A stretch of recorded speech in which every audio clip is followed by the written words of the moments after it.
Daily Devotion with Pastor Balla for May 25th, 2025. Reverent Worship from Ecclesiastes chapter 5, verses 1 through 3. Guard your steps when you go to the house of God. To draw near to listen is better than to offer the sacrifice of fools, for they do not know that they are doing evil. Be not rash with your mouth, nor let your heart be hasty to utter a word before God. For God is in heaven, and you are on earth. Therefore let your words be few.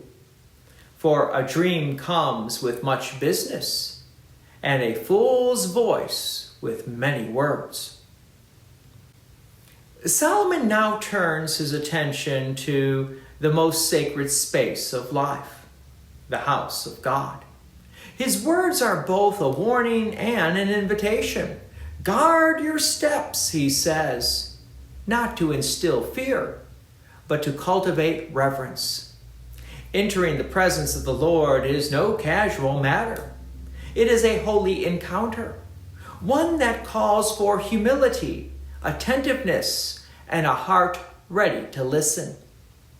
This passage does not rebuke worship itself, but exposes thoughtless, self-centered worship. The sacrifice of fools refers to outward religious acts done without faith, without understanding, and without contrition.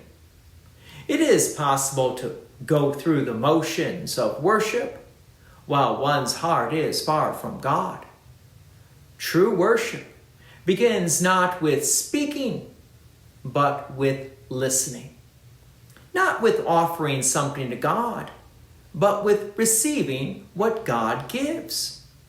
The humility Solomon commends is not natural to our sinful flesh.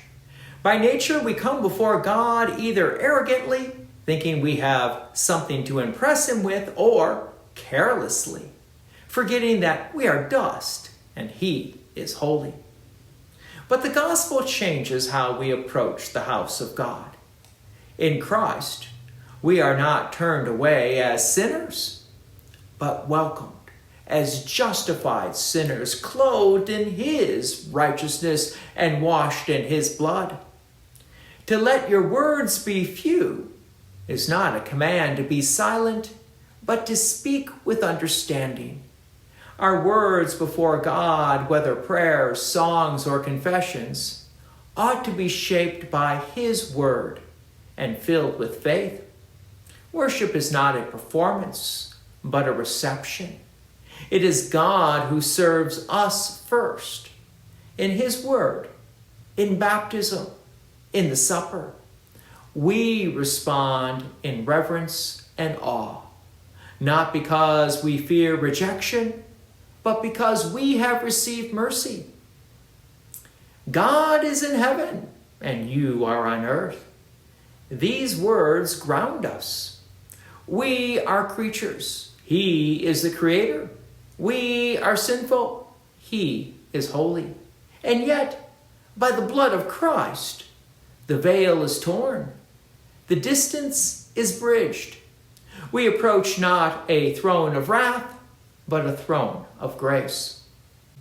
As we go to the house of God, let us go not to prove our devotion, but to hear his promises.